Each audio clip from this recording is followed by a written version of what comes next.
Let me come back, and in your submission, you spoke about regulatory requirements and all the rest. And some would argue, in trying to play the devil's advocate, that has the chicken come home to roost in terms of these commercial banks?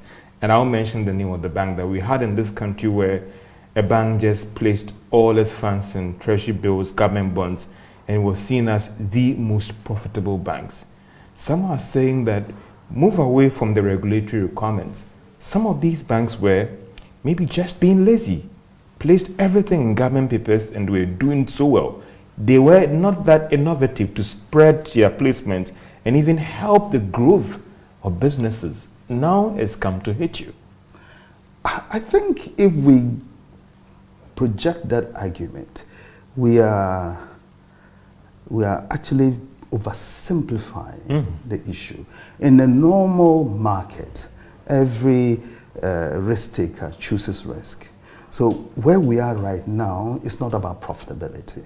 In a normal market, it was the view of those banks or institutions that let me put the money in the riskless area because maybe I haven't got enough skills to deal with the risky areas. But always the risky areas gives you more money.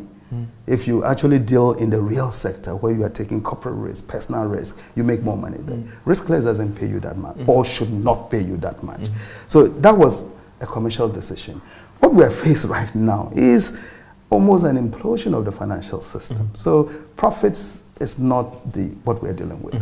Right now, what banks and the economy should be looking at is saving the capital and saving the liquidity of banks. I don't think any bank managing director would now be sitting down thinking about profitability. They should not. They should just be thinking about capital preservation and having the minimum capital to continue to be in business and having the liquidity to support all the deposits that they've taken from clients. It's not about profitability. Mr. Andani, I asked that question because of when you look at some of the banks, the level of exposure in these government papers, and there might be the moral argument being raised that if these banks were even advancing these funds to support well-established businesses, maybe this exposure would not be that bad that now they are in a crisis.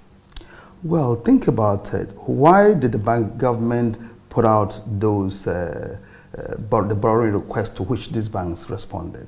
If even there wasn't domestic capacity to satisfy the government for borrowing that, if it was being used properly, was supposed to accelerate this economy. And remember I said the government is the largest part of the of the economy.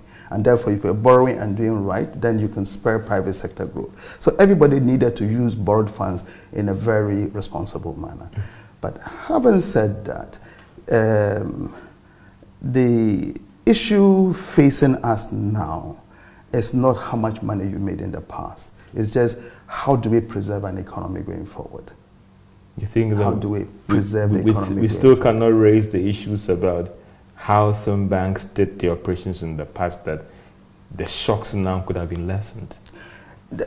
So look, maybe what I didn't complete was to say, if government didn't get the money that these local banks provided them, maybe the alternative would have been to go and borrow a lot more. And tell me, the situation where we are, domestic borrowing versus external borrowing would have been sunk long ago. Because imagine the exchange translation by now. So somebody needed to satisfy that government. And we expected the checks and balances in Parliament and other fiscal institutions to say, look, if we're borrowing this amount of money, it should be used in a manner to spur on the economy.